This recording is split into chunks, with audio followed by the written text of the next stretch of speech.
네, 스토리가 있는 뉴스, 스토리 뉴스 시작하겠습니다. 자, 폭염 속에 지금 그 동부 쪽이나 중서부 쪽에 계신 분들 굉장히 많이 더우시죠? 네, 특히 이제 이번 주부터 많이 더워질 거라고, 이번 주말부터 더워질 거라고 하는데, 이처럼 그 폭염 속에 치루어질 내일 그 독립기념일 행사, 과연 흥행에 성공할까?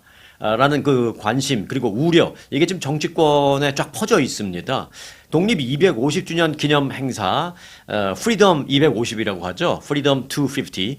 이 핵심 행사가 이제 내일 있잖아요. 그 내일 대규모 행사를 앞두고 백악관 내부에서는 벌써부터 잘못하면 이제 흥행에 실패하면 어떡하냐라는 그런 걱정이 지금 상당히 팽배한 상태입니다. 뭘 잘못해서가 아니라 이제 예를 들어서 이제 이런 대규모 야외 행사할 때 가장 중요한 게 이제 날씨잖아요. 일단 날씨가 이처럼 살인적인 폭염이 닥친다고 하니까 그게 걱정이고, 또 얼마 전에 있었던 그 행사가 좀 흥행에 실패했던 전례도 있고, 그래서 지금 많이 그 걱정하고 있는 상황입니다. 백악관 참모들이 내일 워싱턴 그 내셔널몰에서 진행되는 독립기념일 행사에 트럼프 대통령 연설까지 있는데, 그 연설할 때, 연설이 이제 밤에 있잖아요.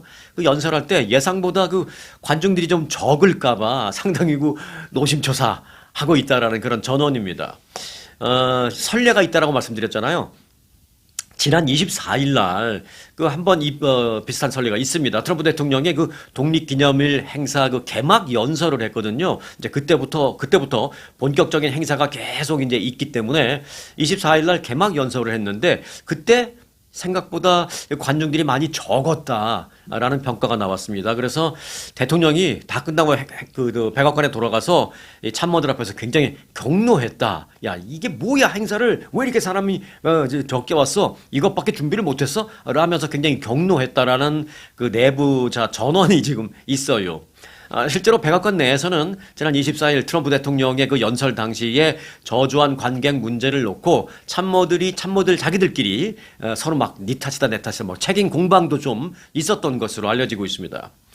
트럼프 대통령의 그 일부 측근은요, 대통령의 그 정치적인 영향력을 보여주는 그 시험대가 바로 이런 대규모 행사 또는 트럼프 대통령의 그 연설 행사 뭐 이런 건데, 왜 더 그때 24일 날 적극적으로 청중들을 좀 끌어모으지 못했느냐라면서 서로 남탓하면서 문제 제기를 했던 것으로 밝혀졌습니다. 지난달 말부터 이제 내셔널몰, 워싱턴 DC의 내셔널몰에서 독립 250주년 기념 그 행사, 위대한 미국 박람회라는 것도 있거든요.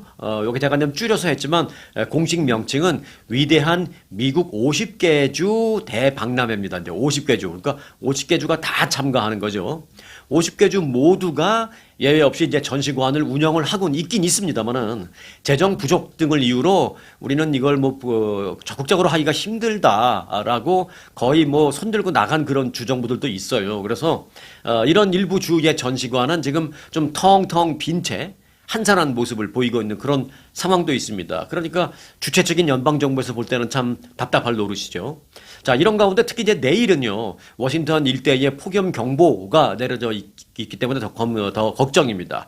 날씨는 날씨대로 지금 걱정스럽고, 또 이런 대규모 행사가 뭐예요? 이제 무슨 사건 사고 나오면 안 되니까 보안 검색 같은 거 굉장히 까다롭게 당연히 그렇게 해야 되죠. 그럴 거 아닙니까? 그러니까 검색이 이제 길어지잖아요. 뭐 하나 하려면. 그래서 관람객들에 대한 검색도 또는 몸 수색도 가방 수색도 이런 게 굉장히 세밀하게 진행되기 때문에 서로 간에 힘들 것이다라는 것이죠. 뭐 검색하는 사람도 힘들고 검색 당하는 사람도 계속 줄 서 있어야 되니까 힘들고, 뭐 10만 명 이상이 온다니까. 그래서 그걸 좀 미리 지레 좀 걱정한 사람들이 가려고 했는데 나 가지 말고 집에서 TV로 봐야 되겠어. 뭐 이런 사람들이 늘어나고 있다는 것입니다, 지금. 그래서 이제 걱정입니다. 폭염 속에 밤 늦게까지 행사가 이어질 것은 이미 예고가 됐죠. 트럼프 대통령이 나는 프라임 타임에 연설을 하겠다라고 해서 밤 9시에 연설을 하기로 했잖아요.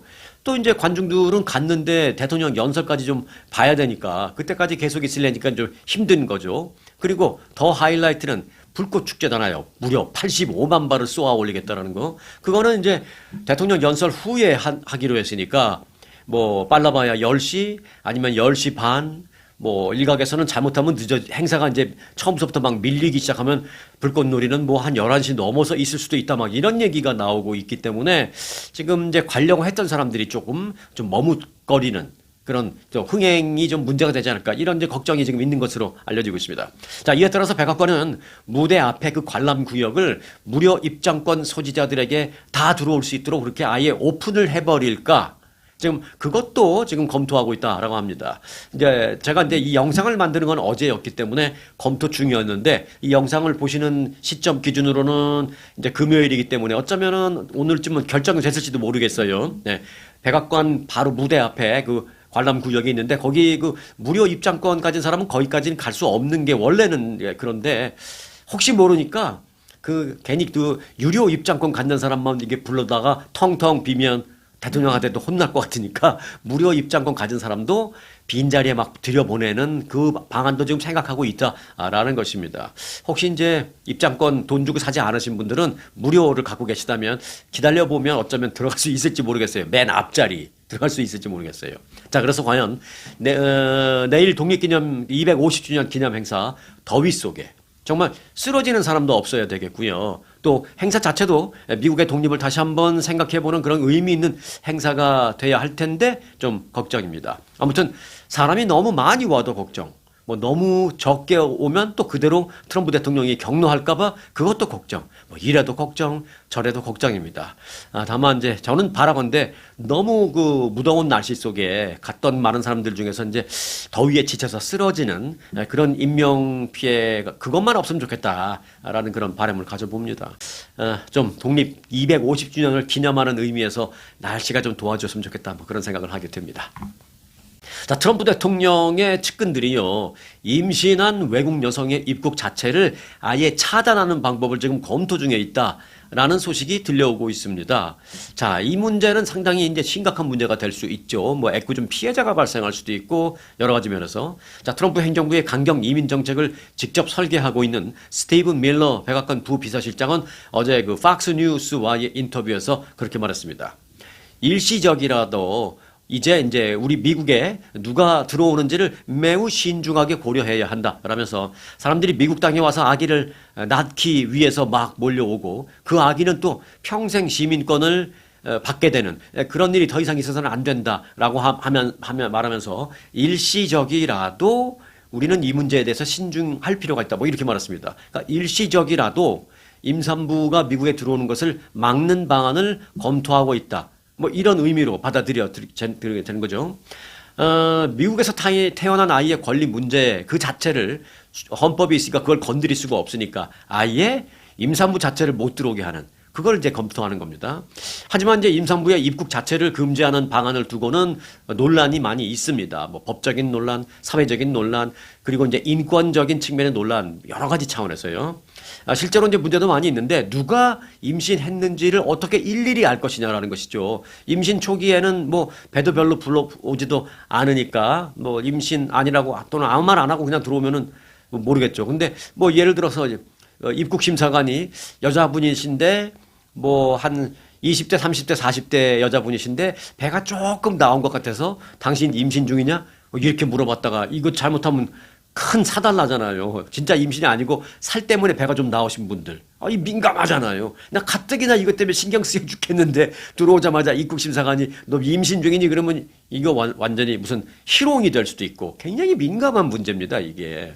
그러니까 본인이 뭐 그렇다 아니다 무슨 대답하는 거에 의존할 수밖에 없는데 그게 과연 얼마나 의미가 있느냐라는 것이죠. 또 임신한 걸 뭐 본인이 얘기해서 알았다 하더라도 그런 상태가 다 데이터베이스에 올라갈 텐데 이런 개인 정보를 연방 정부가 전체적으로 막 쉐어한다, 공유한다 이런 것도 개인적으로 보면 뭐 프라이버시 침해랄까요, 뭐 인권 침해랄까요 이런 걸 또 제기할 수도 있고 그래서 이제 그런 부분에 대한 논란이 있는 것입니다.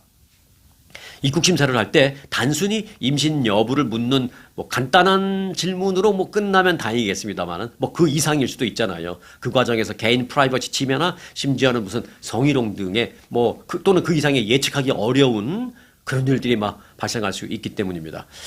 미국을 방문하는 외국인에게서 그럼 태어난 아기는 1년에 몇 명이나 되느냐? 요거 궁금하죠. 그런데 사실은 이걸 원정 출산을 막겠다라고 막 얘기하고 있는 연방 정부도 사실은 이제 공식적인 이 집계는 갖고 있지 못합니다. 미국에 그러니까 관광으로 왔다가 또는 뭐 사업차 왔다가 미국에서 아이를 낳는 그런 케이스가 몇 명이 되는지 공식 숫자는 없습니다. 그런데 제3기관에 의해서 비공식적으로 나온 일종의 추산치를 보면 한 2만 명 정도로 추산된다. 이런 추정치는 있습니다. 물론 그 2만 명 정도가 뭐 다 의도적으로 와서 아이를 낳은 원정 출산이라고 또 당연히 볼 수가 없죠. 네. 자, 그렇게 미국에서 태어난 뒤에 또 모국으로 돌아가서 추후 이 뭐 미국 시민권 뭐 선택 안 하고 그냥 모국 시민권을 받는 그런 케이스도 많이 있습니다. 물 요즘에는 오히려 더 많이 늘어나고 있죠. 실제로 그 한인들의 경우에도요. 미국에서 그렇게 태어나서 미국 시민권을 갖게 된 경우 일종의 이중국적이잖아요. 부모들은 한국 국적자니까 이제 18세가 되면 이제 선택을 해야 되잖아요. 그런데 그 이전에는 뭐 당연히 막 미국 국적을 선택하는 경우가 많죠. 군대 특히 이제 남자아이 같으면 군대 안 가려고. 근데 요즘은 나는 미국 국적 버리고 군대 갔습니다. 뭐 이런 그 케이스도 많고 또 연예인들이 또 그런 경우 나오면은 그 완전히 유승준씨랑 반대죠. 아우, 이 친구 아주 멋지네. 그러면서 인기가 더 올라가고. 군대 요즘은 짧아요. 한 18개월 가나? 옛날처럼 막 3년 가고 그러면 그 3년 동안 내 인기가 다 떨어지고 사람들이 나를 잊어버리면 어떡하지? 뭐 고민할 수 있죠. 근데 요즘은 한 1년 6개월? 한 18개월 정도밖에 안 가잖아요. 옛날 같으면 뭐 방위 하시는 분들이 18개월인데 요즘은 현역 군인도 한 18개월밖에 안 가니까 1년 반 금방 지나가잖아요. 그러니까 연예인들도 갑니다, 군대를. 막 미국 시민권 던지고 가요. 그러면 갈 때 얼마나 멋있어요. 막 칭송받고. 그리고 1년 6개월 있는 동안 가끔 주말에 또 SNS로 나를 잊지 말라는 그런 차원에 가끔 뭐 좀 올리고, 훈련받는 모습 탁 사진으로 올리고, 어쩌고 하면서 이제 팬들을 계속 유지시키는 거죠. 그리고 1년 반 있다가 딱 제대하면, 당당하게, 그 병역 의무를 다 완수했고, 그래서 뭐, 가수, 탤런트 누구, 멋진 모습, 어쩌고저쩌고 하면서 오히려 더 인기를 얻는 경우가 있어서 요즘은 아예 미국 시민권도 버리고 한국 시민권으로 군대 가는 친구들도 많습니다. 뭐 말이 많이 옆으로 샜습니다만은 그래서 요즘은 그 미국 시민권을 억지로 갖지 않는 경우도 많이 있어요. 자, 그렇게 본다면 고의적으로 의도적으로 미국에 와서 그렇게 아이를 낳게 된 그런 케이스는 요즘 기준으로 본다면 뭐 아까 한 추산으로 2만 명이라 그랬잖아요. 그러면 정말 고의적인 케이스는 뭐 10,000명 이하다, 몇천 명 수준이다. 지금 이런 분석이 나오고 있거든요. 자, 그럼 몇천 명 수준인데 그럼 1년에 미국에서 신생아는 몇 명이 태어나느냐? 360만 명의 신생아가 태어납니다. 360만 명 대 몇천 명. 과연 이게 그러면 얼마나 큰 의미가 있을까라는 얘기가 그래서 이제 나오고 있는 거죠. 뭐 상대적으로 이게 정말 심각하다고 보기에는 조금 어려운 그런 수치인 것만은 맞습니다. 자, 그럼에도 불구하고 연방정부는 임산부의 입국 자체를 막는 그 방법에 대한 검토를 이미 지시한 것으로 알려졌습니다. 뿐만 아니라 원정 출산에 대한 조사도 연방법무부는 최우선적으로 하라 뭐 이렇게 지시가 내려간 건 사실입니다. 실질적으로 이것을 효과를 발휘하든 뭐 그건 두 번째 문제고 일단 분위기 자체는 그런 식으로 몰아가는 거는 맞습니다. 왜요? 네, 11월 달에 선거가 있기 때문에 또 이제 마가 지지 층을 좀 결집시키기 위해서는 이런 게 계속 드라이브를 걸어야 결집 세력이 이제 이탈하지 않기 때문에 그런 측면도 있다라고 볼 수가 있겠습니다. 하지만 어찌됐든 그 뭐 목적이 선거 때문에 그렇다 하더라도 뭐 이번 일 때문에 정말 임산부가 미국 들어올 때 뭐 못 들어오게 막히거나 쫓겨나거나 뭐 그렇게까지는 아니어도 뭐 질문이 많아진다거나 뭘 좀 제출하라는 서류가 까다로워진다거나 이런 게 있을 확률은 매우 높습니다. 그 부분은 반드시 우리가 알아놔야 된다라는 상황입니다. 근데 트럼프 행정부가 출생 자동 시민권 제도가 합헌이다라는 그런 연방 대법원의 판결이 나오자마자 보란 듯이 불체자 단속을 지금 대대적으로 실시하고 있습니다. 그래서 최근 며칠 동안에 한 10,000명을 무더기로 체포했습니다. 뭐 며칠 만에요. 국토안보부 산하 이민단속국은 최근 단 며칠 만에 10,000명 이상을 불법 이민자로 구속했다라고 밝혔습니다. 보세요. 제가 앞서 말씀드렸죠. 선거를 앞두고 이 지지층 결집을 위해서라도 물론 나라를 위해서 거국적으로 하는 정책 인건 뭐 맞다고 전제하에 그 외에 플러스 알파가 항상 있잖아요. 정치공학적인 셈법이 항상 들어가게 되니까 선거를 앞두고 좀 더 드라이브를 걸겠죠. 근데 이게 벌써 이루고 있습니다. 단 며칠 만에 지금 불체자라고 10,000명 이상이 체포됐어요. 아이스는 지난해 대규모 도시 작전과는 조금 다르게 대대적인 홍보 이런 것도 없이 소리 소문 없이 조용히 지금 막 벌이고 있는데 체포 건수를 한 2, 3주 전과 비교해 본다라도 2배 이상 지금 급증하고 있습니다. 이번 주 들어서. 자, 이로 인해서 이민자 사회에 또다시 이제 불안감이 고조될 것으로 보이고 있습니다. 이 같은 급작스러운 대규모 단속 작전은 체포율을 높이라! 라는 그 아이스 내부의 지시에 따른 것으로 알려졌습니다. 물론 이제 큰 틀에서 보면 트럼프 대통령의 지시도 있었겠죠. 그걸 받아서 이제 아이스 국장이 이제 요원들에게 체포율을 높여라 이제 이런 거죠. 2배로 높여라. 연방 관계자들의 언급에 따르면 아이스 수뇌부는 최근 고위 간부들에게 불법 이민자를 체포하는 데 있어서 요원들의 역량을 더욱 집중시켜라라고 얘기했다랍니다.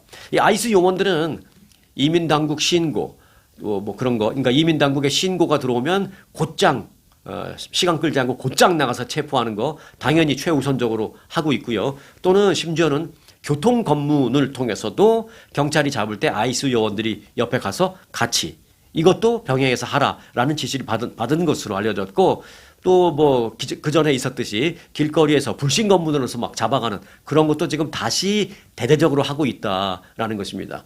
그래서 그런지 최근 며칠 사이에 홈디포에 가보면 한동안 안 보이던 그 아이스 차량들이 다시 보이기 시작했습니다. 네, 다시 이제 그런 분위기가. 근데 그전에는 막 뉴스에 나오고 막 홍보하면서 했잖아요. 근데 요즘은 뭐 소리 소문 없습니다. 뉴스에도 잘 안 나와요.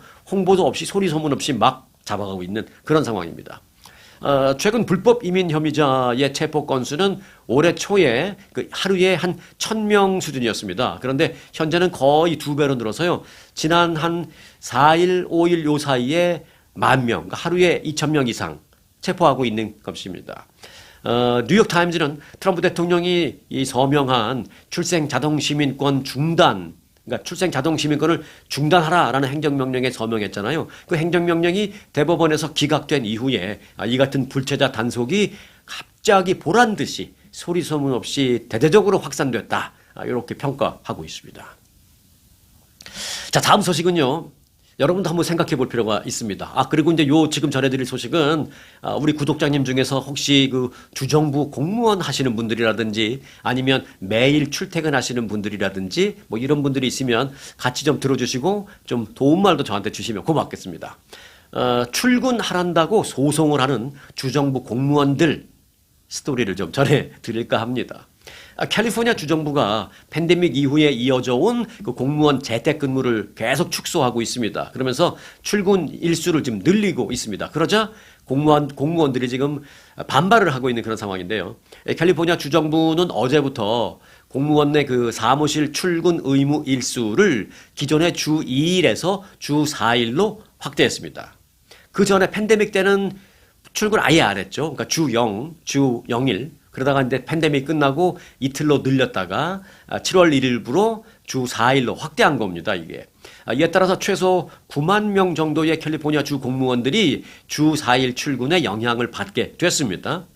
뉴섬 주지사는 이 변화라는 것은 늘 어렵지만 재택근무를 축소한다라는 것은 이미 팬데믹 이후에 계속 예고되어 왔던 일인 만큼 이제는 실행에 옮기려고 한다라고 말하면서 주 5일, 마지막 주 5일까지 그러니까 어떻게 보면 back to normal이죠. back to new normal이 아니라 back to normal입니다. 팬데믹 이전에 있었던 그때로 돌아가는 건 주 5일이죠. 그 주 5일로 가기 바로 직전 단계인 주 4일로 이제 가겠다라는 것입니다. 7월 1일부로. 하지만 이 출근 확대에 캘리포니아 주정부 공무원 노조와 관련 단체들은 강하게 반발하고 있습니다. 이들은 그러니까 얼핏 제3자들이 볼 땐 이거죠. 야, 쟤네들 출근하기 싫으니까 뭐 난리 났네, 난리 났어. 뭐 그렇게 생각할 수 있는데 뭐 그렇게 단순한 것만은 또 아닐 수도 있어요. 공무원들이 하는 얘기는 이겁니다.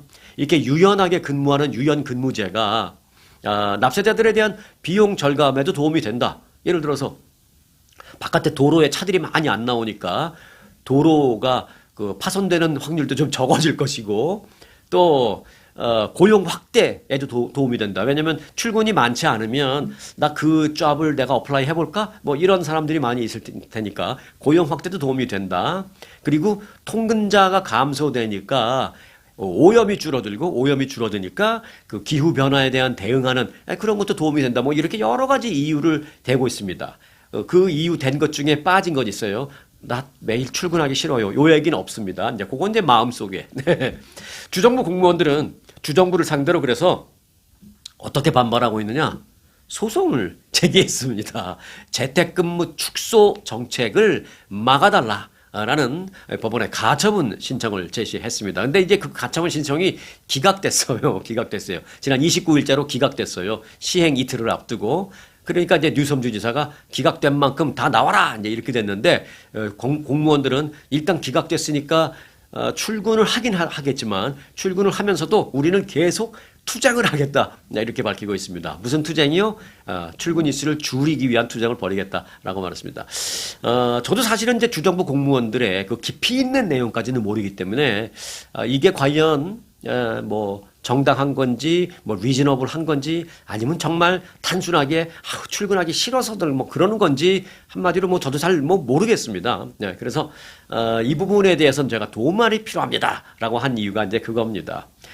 팬데믹 이전에 다 주 5일 출근했잖아요, 우리. 생각해 보면 그 전에 주 5일 출근은 어떻게 했나 싶습니다. 네.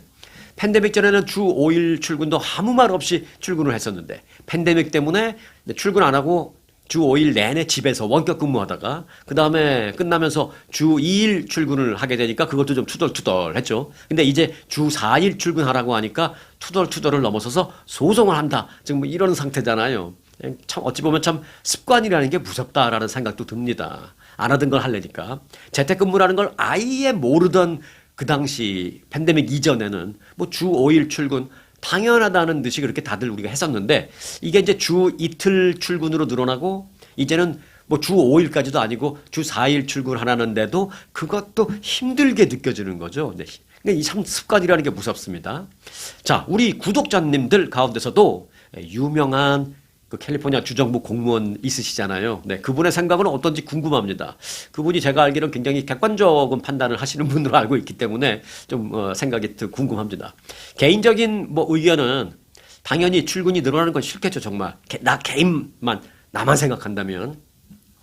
하지만 뭐 싫어도 그냥 뭐 싫다. 뭐 출근하기 싫어. 아침에 일찍 일어나서 세수하고 화장하고 차 맨날 운전하고 트래픽 걸리고 싫어라는 그 단순히 나 개인만 생각해서 그냥 싫은 게 아니라 뭐 우리가 모르는 또 다른 어떤 그 좀 큰 의미에서의 어떤 싫어할 수밖에 없는 그런 게 있는지 저도 사실 개인적으로 그게 궁금합니다. 우리 구독자님 중에 아주 초기부터 제 영상을 응원해 주시는 분 계시죠. 세크라멘토 주정부 공무원님, 네, 제시카 짱짱님, 네, 이분이 굉장히 이제 객관적으로 판단하시는 것을 좀 알고 있습니다. 이분의 의견도 이럴 때일수록 정말 이럴 때야말로 필요하다라는 생각이 좀 듭니다. 근데 제가 알기로는 최근에 뭐 자리를 옮기신 것으로 알고 있는데요. 아무튼 우리 중에 주정부 공무원에 관련된 꼭 캘리포니아 주정부 공무원 아니더라도 또는 꼭 공무원이 아니더라도 출퇴근하는 그 입장을 갖고 계신 분들 그런데 뭐 주 5일 출퇴근하시든지 아니면은 뭐 2, 3일 출근하고 2, 3일은 재택근무 하시든지 뭐 요런 입장에 있는 그런 분들의 정말 그 내면의 솔직한 의견 또는 제가 잘 모를 수 있는 인사이드 스토리 같은 게 있다면 좀 알려주시기 바라겠습니다. 제가 말씀드린 이런 분들은 아마 저보다 잘 아실 것 같습니다. 우리가 모르는 것 좀 알려주시기 바라겠습니다. 네, 독일 정부가 근로자들의 병가에 대한 규정을 강화한다라고 밝혔습니다. 이 근로에 관련된 얘기를 하니까 생각이 나서 요거 하나 좀 전해드리겠습니다. 근데 갑자기 왜 독일 얘기를 하냐라고 생각하실 수도 있겠는데요. 이걸 우리 미국과 좀 비교도 한번 해보려고 합니다. 자, 독일이 우선 근로규정을 강화한다고 밝혔는데 그 이유는 근로자가 병가를 많이 쓰는 게 독일의 산업의 경쟁력을 떨어뜨리고 있다라는 현 정부의 판단 때문이다라는 것입니다. 이에 따라서 앞으로 그 독일에서는요 의사에게 직접 진료받은 기록이 없으면 병가를 쓸 수 없다라고 말합니다. 그러면 예를 들어서 뭐 전화 통화만으로 병가를 신청하는 건 이제 안 된다라는 것이죠. 병가를 내야 할 경우에는 병가 첫날부터 의사로부터 발급받은 진료 확인서가 그 매니저 책상 위에 딱 올라가 있어야 그 병가를 처리해 주겠다라는 것입니다. 쉽게 말해서 이런 거죠. 예, 그날 아침에 일어나자마자 뭐 예를 들어서 좋게 말하면 정말 어디가 아파요. 아니면 좀 이게 나쁘게 말한다면 오늘 가기 싫어. 예를 들어서 야, 그날 아침에 전화 걸어서 나 오늘 몸이 안 좋아서 회사 못 가겠습니다. 병가로 처리해 주세요. 전화 한 통으로는 이제 안 되겠다라는 것입니다. 인정하지 않겠다라는 것입니다. 이와 관련해서 독일의 메르츠 총리는요, 이 같은 내용은 우리 정부의 판단이다라고 말하면서 독일은 병가 일수가 너무 많다. 뭐 이런 말도 덧붙였습니다. 그래서 지금 독일 그 젊은 근로자들로부터 많이 지금 욕 들어먹고 있어요. 메르츠 총리가. 자, 그럼 독일에서 근로자가 1년에 사용할 수 있는 병가가 얼마나 되길래 총리가 이런 말을 했을까요? 네, 알아보니까 조금 놀랍기는 합니다. 네, 독일에서는요, 현재 월급을 100% 그대로 받으면서 사용할 수 있는 유급 병가가 1년에 무려 6주나 됩니다. 6주. 휴가 말고요. 뭐 정식으로 받는 휴가 말고 그 병가, 이것도 뭐 다 돈 받으면서 가는 6주. 6주가 지난 후에도요, 근무가 여전히 있을 때 난 좀 어렵다, 몸이 안 좋아서. 그래서 병가를 연장하고 싶으면 법정 건강보험이라는 게 있대요. 거기다 연락해서 거기서 오케이 받으면 여전히 그 병가의 연장선상에서 쉬면서 돈은 어떻게 받을 수 있느냐. 정부에서 그 일종의 보험이죠. 질병보험이라고 하나요? 그 질병 수당을 받습니다. 요게 이제 최소 70% 월급에 최고 90%를 받을 수 있다는 것입니다. 정말 만일 최대 90%를 받는다면 6주 동안 100% 월급 받으면서 병가 쓰고 그다음에 이제 연장해서 또 90% 월급 받으면서 또 병가 쓰고 이러면서 몇 달을 회사 안 나가도 된다라는 거잖아요. 이론적으로는. 그래서 이제 총리가 끌 차면서 이 독일 산업의 경쟁력을 떨어뜨린다라고 지금 얘기하는 게 이제 바로 그런 부분입니다. 자, 그럼 미국의 경우는 어떨까요? 좀 비교가 필요하겠죠. 미국과 독일의 그 병가 제도는요, 일단 그 기본 철학에서부터 좀 운영 방식에 이르기까지 차이가 큽니다만 차이가 있는데 독일이 법적으로 강력하게 이 유급 병가를 그 보장하는 것과는 달리 미국은 연방 차원의 그 유급 병가 의무가 사실은 전혀 없습니다. 나 병가 쓰는데? 라고 생각하시죠? 네, 그거는 주정부 차원에서의 제도가 있기 때문입니다. 연방 차원에서는 유급 병가에 대한 제도는 아예 없습니다. 그러니까 다시 말하면 주정부도 없어도 된다는 거예요. 왜냐하면 연방정부는 항상 바람 라인만 얘기해 주거든요. 각 주정부에 따라서 각기 다른 노동법이 있습니다. 그렇다고 이제 미국에서 뭐 연방 노동법이 없는 건 아닙니다. 연방과 주정부 노동법이 어찌 보면 좀 미국에서는 병행돼서 사용된다? 뭐 요렇게 볼 수 있습니다. 쉽게 말해서 연방법은 앞서 제가 말씀드렸다시피 최소한의 바름 라인만 제시합니다. 각 주정부는 그러면은 그걸 이제 바름 라인 기준으로 해서 대부분은 뭐 그보다는 더 나은 노동법을 시행하고 있습니다. 여기서 말하는 나은이라는 것은 이제 근로자 기준입니다. 예를 들어서 이런 거죠. 연방 기준으로 최저임금이 있습니다. 지금 연방 최저임금은 얼마인지 아세요? 7달러 25센트입니다. 그런데 지금 아마 시간당 7달러 25센트, 7불 25 받는 분 아무도 없을 겁니다. 아무리 뭐 막 고등학교 졸업한 학생이 아르바이트를 갔더라도 7불 25 받는 사람은 없을 겁니다. 그렇지만 연방 기준은 그겁니다. 그렇지만 이제 각 주정부가 별도로 이걸 정해놓고 있기 때문에 그런 겁니다. 심지어 캘리포니아 주 같은 경우에는요, 16달러가 넘습니다. 그러니까 연방정부의 7불 25는 어찌 보면 아무런 의미가 없는 거죠. 하지만 연방은 또 연방 나름대로 바름 라인은 그렇게 정해놓고 있는 겁니다. 자, 그렇게 연방과 주를 병합해서 미국은 이제 가고 있는데, 다시 이제 또 독일 쪽으로 가보면, 독일의 병가와 비교해서 미국을 보면, 미국은 병가도 그렇게 각 주별로 다른데, 현재 캘리포니아의 경우에 유급 병가는 그럼 어떠냐? 그 병가를 볼게요. 캘리포니아의 경우에는 유급 병가가 연간 8일입니다. 네. 8일. 이것도 캘리포니아는 그나마 조금 근로자 친화적인 주라고 하는데도 1년에 8일밖에 되지 않습니다. 제가 8일밖에 안 된다라고 한 그 이유는 많다 적다 얘기가 아니라 상대적으로 독일과 비교해 봤을 때의 상대적인 표현을 제가 한 겁니다. 자, 독일의 6주와는 말도 안 되는 8일이죠. 그것도 캘리포니아 주에서. 자, 미국이 어찌 보면 뭐 너무 적다라고 생각할 수도 있고, 아니면 독일이 어찌 보면 너무 많다. 라고 생각할 수도 있습니다만 여하튼 독일이 이대로는 경쟁력이 없다라고 생각을 했는지 이런 부분에 대한 그 좀 손질에 들어갔다 이렇게 볼 수가 있습니다. 자, 독일 얘기가 나온 김에 하나만 좀 더 전해드리겠습니다. 요즘 뭐 월드컵 때문에 많은 관심이 있는데 이제 한국은 완전히 떨어졌기 때문에 조금 시들하긴 하죠. 그런데 이제 미국이 축구 잘해요. 미국 관심을 좀 가질 만하고 또 하나 관심거리는 뭐냐면 그 영원한 우승 후보국으로 늘 그렇게 얘기되고 있는 전차군단 독일이 이번에 완전히 박살이 나버렸습니다. 32강까지는 올라갔으면 거기서 이제 떨어졌죠. 전통의 강호 독일이 32강에서 패배하면서 16강 진출에 실패했죠. 그래서 여론이 지금 매우 싸늘합니다. 감독을 경질하라라는 요구도 이어지고 있습니다. 독일 축구협회는 그래서 비리 혐의 수사까지 이제 받게 됐습니다. 축구협회가 비리 혐의 수사를 받게 됐습니다. 제 여기까지 들으면서 뭐 생각나는 거 없으세요? 어디서 많이 보던 모양인데, 네, 한국하고 굉장히 비슷합니다, 지금. 독일이 32강에는 올라갔지만 32강에서 정말 최약체로 독일이 베스트 11을 안 내보내고 그냥 어찌 보면 뭐 2군 선수를 내보내도 충분히 이길 수 있을 거야라고 다들 그렇게 생각하는 뭐 제가 파라과이를 무시하는 게 아니라 이제 축구를 놓고 보면 그렇다는 겁니다.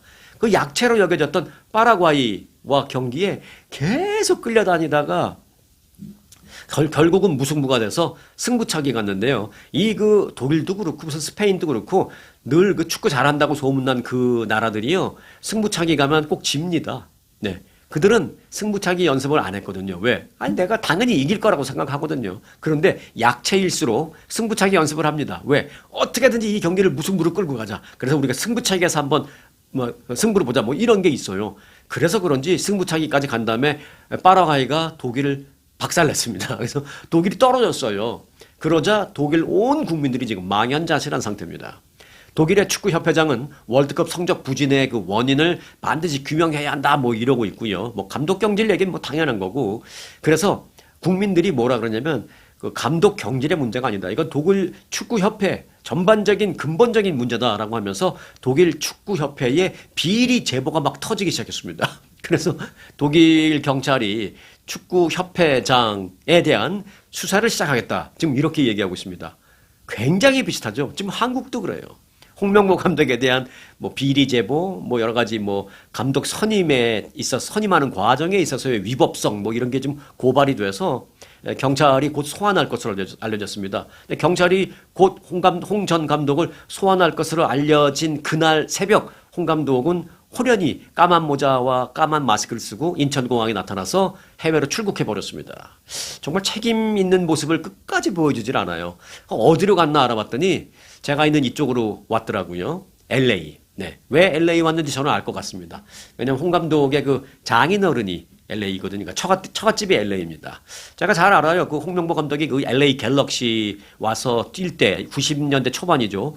그때 제가 이제 라디오 코리아 있을 때 그 방송국에서 이제 프리랜서로 이제 왔다 갔다 하시면서 방송 뭐 기술도 봐주시고 이렇게 방송국 전반적인 일을 봐주시던 분이 계십니다. 라스트 네임은 조 선생님이신데요. 저보다는 뭐 연배가 많이 위시죠. 그 조 선생님이라고 계셨는데 그분이 따님이 그때 UCLA 다니는 학생이었어요. 근데 이 방송국에 왔다 갔다 하시는 그 조 선생님이 어떻게 따님이 왔다가 그 홍명보하고 이렇게 우리가 그때 이제 그 갤럭시도 취재도 하고 홍 감독이 방송국에도 자주 왔다 갔다 하고 근데 그때 그랬으니까 만나는 자리가 우연히 된 거예요. 그때 홍 감독하고 이 조 선생님의 따님 UCLA 대학생이었는데 눈이 딱 맞아서 나중에 결혼을 했죠. 아니 뭐 이거는 러브 스토리를 로맨틱하게 제가 말씀드리는 겁니다. 네, 그래서 이제 그 처갓집이 LA다라는 얘기를 한 겁니다. 그래서 홍 감독이 지금 LA로 일주일 자기 말로는 가서 며칠 쉬겠다라는 식으로 얘기했는데 이거는 조금 무책임한 행동이죠. 한국에서 지금 많은 국민들이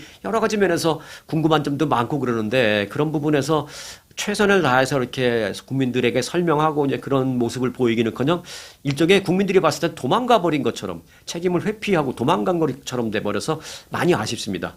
참 제가 무슨 얘기하다 독일 얘기했죠. 자, 그래서 독일이 유로 2024 개최 당시에 독일 축구협회가 만든 그 운영사가 있어요. 그 운영사와 공무원들 간의 그 뇌물수수 의혹 같은 게 막 불거지면서 수사관 150명이 지금 독일 축구협회를 조사하면서 압수수색까지 벌였습니다. 한국보다 더 굉장히 전격적으로 빠르게 지금 진행되고 있어요. 비슷하긴 하지만 진행되고 있는 모습 자체는 상당히 다릅니다. 독일은 지금 굉장히 전격적으로 이제 조사가 이루어지고 있습니다. 독일 언론들은 이번 조사에 대해서 크게 보도하면서 뭐라고 썼냐면 독일의 그 언론들이 지금 한국에도 이런 비슷한 일이 벌어지고 있다 이렇게 썼습니다. 네.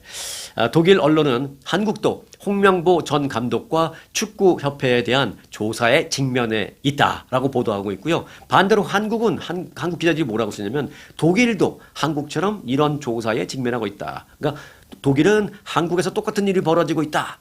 기사가 나오고 있고 한국에서는 독일에서도 똑같은 일이 벌어지고 있다. 기사가 나오고 있습니다. 요거 독일과 한국의 앞으로 진전되는 내용 관전 포인트로 잘 알아놓고 계시기 바라겠습니다. 제가 진전되는 내용이 나오면은 조금 비교해 가면서 여러분들에게 그때그때 전해드리겠습니다. 자, 끝소식 간단하게 좀 전해드리겠습니다. 이거 굉장히 기분 좋을 수 있고 좀 자부심을 느낄 수 있고 평생 한국에 살면서 우리는 기름 한 방울 안 나오고 자원 하나 없는 나라라고 맨날 그렇게 생각하면서 살았던 우리 세대 또는 그 이상 세대에게는 획기적인 뉴스가 될 수 있습니다. 자, 강원도 영월의 텅스텐 광산에 대해서 지금 미국이 주목하고 있습니다. 뉴욕타임즈 어제 보도된 내용인데요. 미국 방위 산업의 핵심적인 전략 광물인 그 텅스텐의 주요 공급원으로 강원도 영월에 있는 상동 광산이라는 상동 광산을 뉴욕타임즈에서 크게 보도했습니다. 뉴욕타임즈는 미국의 텅스텐 확보 노력의 그 중심에 있는 한국 광산이다 라는 제목의 기사를 통해서 강원도 영월에 있는 그 상동 광산이라는 텅스텐 광산이 중국의 광물 독점을 깨트릴 수 있는 대항마가 될 것이다 이렇게 보도했습니다. 텅스텐은 반도체뿐만이 아니라 뭐 미사일 제조에도 들어가고요, 장갑차, 뭐 여러 가지 뭐 현대에서 생산되는 많은 기계 부품이 들어갑니다. 이게 없으면 안 돼요. 그런데 현재 강원도 영월의 그 상동 광산에는요, 총 5,800만 톤 규모의 텅스턴이 매장된 것으로 밝혀졌습니다. 이 광산의 채굴과 앞으로의 운영은 그럼 누가 하느냐? 이거 잽싸게 미국의 기업이 가고 한국하고 사인했어요. 미국의 몬테나주에 있는 것으로 제가 알고 있는데 알몬티 인더스트리라는 기업이 계약을 해서 이제 이걸 합니다. 알몬티 측은 상동광산에 매장되어 있는 그 텅스텐을 모두 채굴한다라면 무려 약 45년이 걸릴 것이다라고 얘기하고 있습니다. 그만큼 많다는 거예요. 이는 중국을 제외한 전 세계 텅스텐 수요의 약 40%를 공급할 수 있는 매장량이다 이렇게 말했습니다. 이 상동광산의 텅스텐 생산은 이제 올해부터 곧바로 들어갑니다. 그래서 본격적인 생산을 시작합니다. 그런데 생산되는 족족 이곳 미국으로 갖고 옵니다. 그게 이제 계약 그렇게 했어요. 수출하는 거죠. 한국 입장에서 보면 연간 생산량은 약 2,300톤 규모인데요. 이 중에 대부분인 2,100톤 규모의 텅스텐은 전부 다 계약에 따라서 미국으로 수출하기로 했습니다. 현재 중국은 전 세계 텅스텐 그 공급량의 약 85%를 생산하면서 사실상 이 시장을 독점하고 있습니다. 이 자원을 갖고 세계를 좌지우지하고 있는 거죠. 때문에 그 자원 독점력을 막으려는 미국의 입장에서는 이 같은 텅스텐 수입 확보가 큰 힘이 될 전망입니다. 근데 그것도 다른 나라도 아니고 서로 신뢰할 수 있는 한국과 하니까 얼마나 좋아요. 기름 한 방울 나지 않아서 산유국이라고 말할 수는 없지만 원유를 수입해서 세계 최고의 기술로 이 정제를 한 후에 정유를 한 뒤에 이를 사용할 수 있는 기름으로 만들어서 수출을 하는 그야말로 석유 수출국, 산유국은 아니지만 석유 수출국이 된 대한민국. 이제는 그나마 텅스텐 광산이 발견돼서 미국으로 수출을 하면서 미국과 자원 동맹을 튼튼히 할 수 있게 돼서 아주 좋습니다. 너무 좋습니다. 예. 그 중심에는 강원도 영월의 상동 텅스텐 광산이라는 게 있습니다. 혹시 강원도 영월 출신 구독자님 계신가요? 네, 여러분의 고향에서 지금 이렇게 그야말로 터졌어요. 텅스텐이.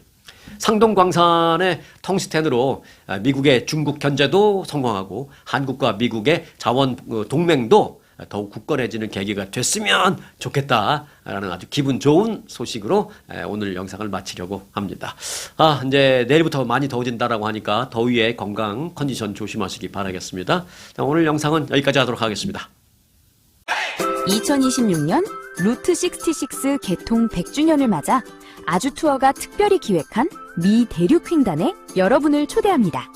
산타모니카에서 시카고, 나이아가라와 뉴욕, 워싱턴 DC까지 역사를 따라 맞따라 100년에 단 한 번뿐인 기회 아주 투어의 루트 66 대륙 횡단으로 인생 최고의 버킷리스트를 완성하십시오. 당신의 행복한 여행 아주 투어가 책임지겠습니다.